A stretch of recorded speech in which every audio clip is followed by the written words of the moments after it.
et ce privilège de partager pour quelques instants le travail de Dieu dans ma vie. Cette relation avec Dieu que je désire le plus depuis plusieurs années est ce que nous appelons le salut. Et c'est pour l'éternité. Il y a dans la parole de Dieu, la Bible, un verset que je trouve merveilleusement important du fait que c'est l'Éternel lui-même qui parle. Et puis, il écrit par le prophète Isaïe ceci, car mes pensées ne sont pas vos pensées et vos voix ne sont pas mes voix, dit l'Éternel. Autant les cieux sont élevés au-dessus de la terre, autant mes voix sont élevées au-dessus de vos voix et mes pensées au-dessus de vos pensées. Isaïe 55. La raison pour laquelle je vous partage ce passage, c'est comme un résumé depuis 77 ans, bientôt 78, résumé de ma vie. Je me nomme Réal Goulet. Je suis né d'une famille de 5 enfants. Mon père vient de Saint-Alphonse de Caplan, en Gaspésie, et ma mère vient de Brébeuf, dans les Hautes-Laurentides, juste à côté de Mont-Tremblant. Ce qui est fascinant ici, c'est presque les 975 kilomètres entre ces deux municipalités. Mais nous sommes vers la fin des années 30, juste avant la Deuxième Guerre mondiale. Comment pouvaient-ils se rencontrer, mes parents? Papa était un homme religieux qui désirait faire le vœu de devenir frère dans l'Église catholique. Papa savait qu'il avait un séminaire catholique à Huberdeau, dans les Hautes-Laurentides, pas loin de Mont-Tremblant.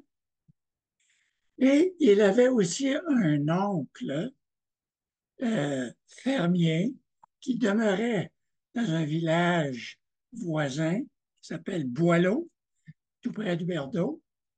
Il a donc décidé de venir terminer son cours classique au séminaire d'Huberdeau et de faire ses vœux de célibat. J'ai toujours connu mon père sous le prénom de Paul Eugène. Et c'est seulement plus tard, dans mon adolescence, que j'ai appris son vrai nom était Louis-Philippe, Louis-Philippe Boulet. Et la raison pour laquelle ce changement de nom, eh bien, vous l'aurez peut-être deviné, c'était de fuir la conscription. Il ne voulait pas être inscrit dans les registres pour le service militaire parce qu'on en parlait déjà. Donc, Boileau était un avantage pour lui et que son vœu, euh, et c'est là qu'il a rencontré euh, maman quelques années après et que son vœu de célibat, eh bien, est tombé à l'eau. Je suis le quatrième des enfants, né dans la famille, dans la maison de mon oncle. Un de mes regrets serait le fait, quand j'étais jeune, que je n'ai jamais eu une vraie relation père-fils comme jeune enfant. Papa était tellement occupé, absent à cause de son travail, souvent à plusieurs kilomètres de la maison, que je n'ai jamais eu le privilège de pratiquer aucun sport avec lui. D'ailleurs, papa était loin d'être un sportif. J'ai aucun souvenir même d'avoir joué un jeu de société avec lui. Mais ce qui me revient à la mémoire, c'était un homme toujours fatigué et de mauvaise humeur lorsqu'il était à la maison.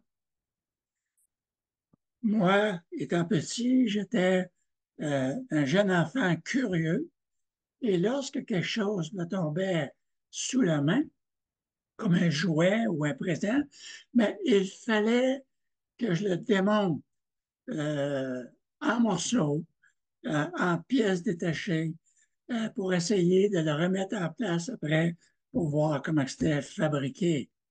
Mais lorsque j'essayais de le ramener à l'état original, ça ne fonctionnait pas toujours. Et souvent, les pièces étaient brisées.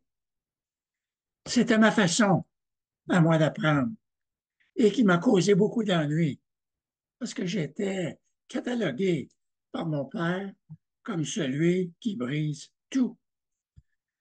Mais il y a quelque chose qui me troublait encore plus, énormément, dans mon jeune âge. Peut-être 7, 8 ou 9 ans, quelque chose comme cela. Et c'était l'idée de manquer le ciel après la mort et de passer l'éternité en enfer.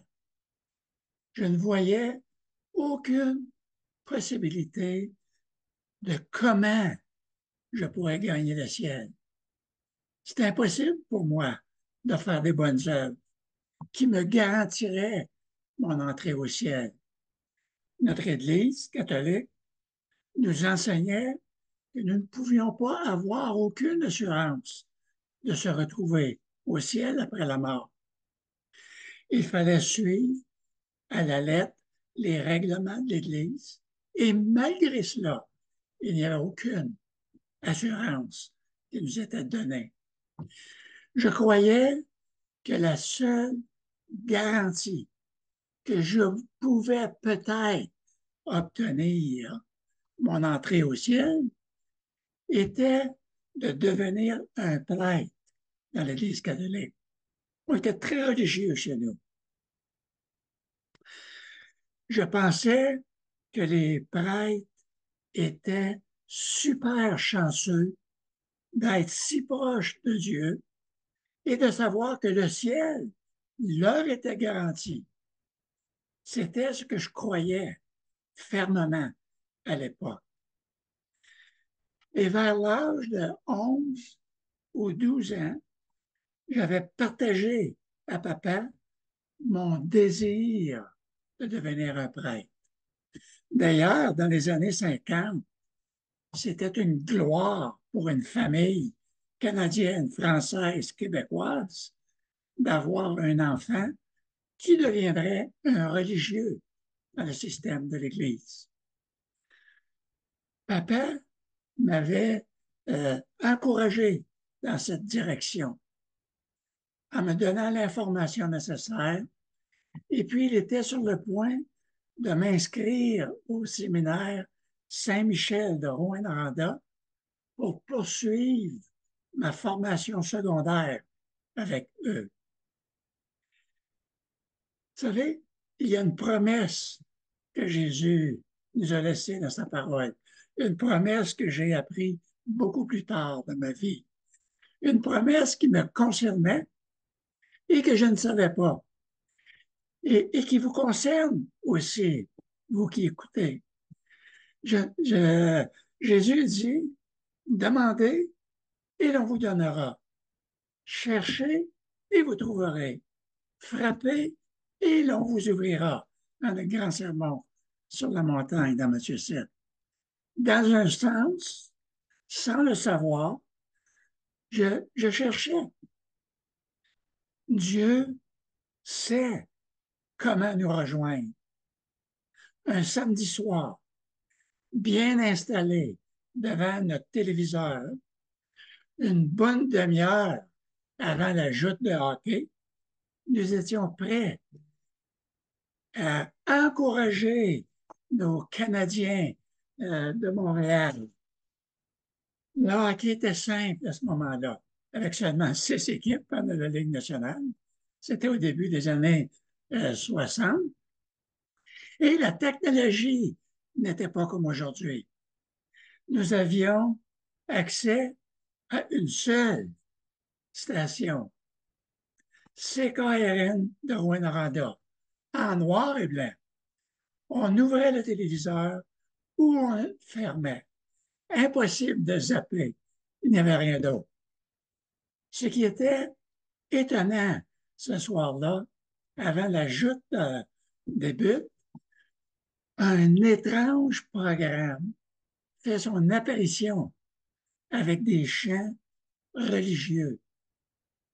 Même si tout était en noir et blanc, on pouvait distinguer ce grand monsieur, les cheveux jarre châtains, habillé d'un bel habit noir et une cravate. Il commence à parler de l'Évangile. J'ai vite réalisé que cette émission était une émission protestante. Donc, nous avons tout de même décidé de l'écouter, probablement par curiosité, en attendant le hockey, bien entendu. Et je me souviens de la leçon d'objet que ce monsieur a fait avec sa petite fille âgée de 4 ans. Moi, j'en avais presque 14 à ce moment-là. J'étais vraiment en colère contre lui et j'étais attristé parce que je croyais fermement que cette pauvre petite jeune fille de 4 ans s'en allait directement en enfer à cause de son père protestant. Elle n'avait aucune chance. Comment pouvait-elle aller se confesser au prêtre? C'était impossible. Ma famille était très religieuse. Nous avons appris dès notre jeune âge que hors de l'Église catholique, point de salut. Alors comment cette jeune fille pouvait-elle essayer de gagner son ciel? Dans ma petite compréhension, elle n'avait aucune issue, aucune chance. Ce programme sur le téléviseur s'intitulait Sur les ailes de la foi, comme le livre de Cantiques pour ceux qui le connaissent. Monsieur Héron, Murray Héron, était le prédicateur. À la fin de son émission, il a lancé son invitation à venir à l'Église baptiste Emmanuel de Rouyn-Noranda ou de faire une demande pour recevoir une copie du Nouveau Testament. Et les deux euh, se sont réalisés pour nous. Pour quelques raisons. Mon père, qui écoutait la game d'hockey avec nous, qui écoutait l'émission, a été interpellé par le message et l'invitation. Il n'a rien dit, il nous a rien partagé. Et dès le lendemain, dimanche, papa s'est rendu à l'église baptiste Emmanuel en catimini, sans dire à personne. Et puis, il a décidé d'y retourner le dimanche suivant. Mais cette fois-là, il m'a invité, moi et ma sœur aînée, à venir avec lui, ce que nous avons fait.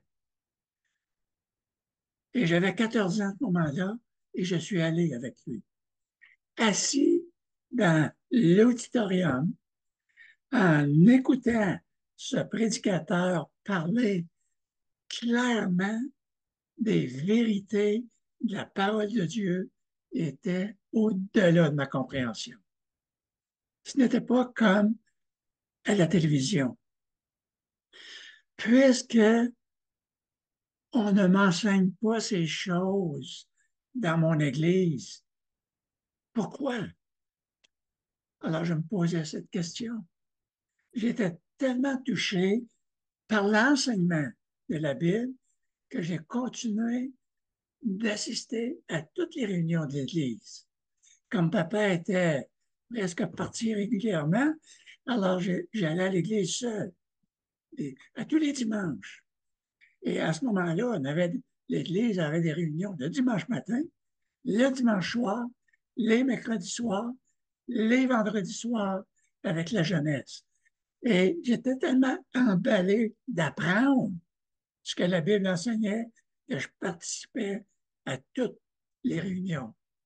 Je me disais à ce moment-là, euh, je ne peux pas abandonner l'Église catholique, mais il faut que je reste dans cette Église ici assez longtemps pour apprendre tout l'enseignement des vérités de la Bible et de retourner par la suite dans mon Église catholique pour leur enseigner ce que la parole de Dieu nous révèle.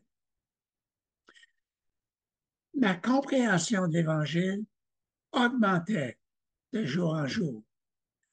Presque un an et demi plus tard que j'ai enfin compris ce qu'est vraiment la grâce de Dieu. Un an et demi que j'assistais à l'Église à toutes les réunions, que je lisais ma Bible régulièrement, un an et demi plus tard que j'ai saisi la grâce de Dieu.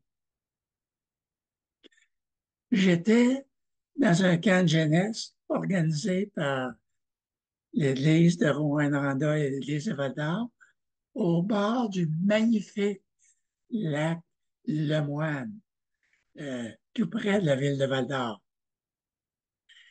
Et c'est là que j'ai rencontré Jésus comme mon sauveur et Seigneur. C'était en juillet 62. Un beau verset qui dit, en effet, c'est par la grâce que vous êtes sauvés. C'est par la grâce que vous êtes sauvés. Wow! Par le moyen de la foi. Et cela ne vient pas de vous, c'est le don de Dieu. Y a-t-il un passage plus clair que cela pour expliquer le sentier qui me conduisait au ciel? Vous savez, la plupart des gens croient que Dieu nous accepte en fonction de notre niveau de bonté ou de performance religieuse. Ça, c'est l'enseignement de la religion qui nous inculque cela. Ce passage des Écritures le réfute spécifiquement. Nous sommes sauvés par la grâce et le moyen, c'est la foi. Si nous sommes sauvés par la grâce, cela signifie que ce n'est pas parce que nous sommes bons ou que nous méritons le salut ou que nous accomplissons des bonnes œuvres, c'est seulement parce que Dieu est bon, Dieu est miséricordieux et c'est lui qui travaille dans nos cœurs. Alors, comme hommes, nous avons une responsabilité à répondre à la grâce offerte par Dieu. Et ça ne dépend pas de comment bon je dois être ou accepter de Dieu, être accepté de Dieu pour le salut. Nous devons faire confiance, c'est-à-dire mettre notre foi en Dieu sur la base de la bonté du Seigneur Jésus-Christ, qui est allé jusqu'à la mort de la croix pour moi. Dieu a créé notre salut de manière à ce que lui seul puisse remédier à notre état de pécheur. Il l'a fait en prenant en charge notre situation unique, en devenant pleinement humain et en portant la peine de notre péché. Et la Bible enseigne clairement dans l'Évangile de Jean que tous ceux qui ont accepté Jésus, tous ceux qui ont accepté Jésus, qui l'ont reçu en répondant à son appel, qui croient en son nom, Jésus leur a donné le pouvoir, le droit de devenir enfant de Dieu. C'est par la foi en Jésus seul. Tous ceux qui croient en Jésus, qui reçoivent sa grâce. Le verset ne dit pas que c'est par les bonnes œuvres ou essayer de faire de son mieux. Non, on ne pourra jamais faire de notre mieux. Ce sont ceux qui l'ont reçu. Et c'est à ce moment précis, dans la cafétéria, au bord du lac Lemoine, le 22 juillet 1962, que j'ai compris que Jésus, que moi, j'étais perdu sans le Seigneur Jésus en moi. Et même si je lisais la Bible depuis presque un an et demi, je devais me repentir, c'est-à-dire de me reconnaître tel que j'étais, pécheur et perdu, dépravé de la grâce de Dieu. Et je devais me tourner vers Jésus et accepter par la foi le salut merveilleux qu'il m'offrait. Je me souviens ce soir-là, lorsque je retournais dans ma cabine, en pleurs, tellement que je ressentais cette paix en dedans de moi, d'enfin, enfin de comprendre que mon entrée au ciel était déjà garantie pour moi, ce que je cherchais depuis des années.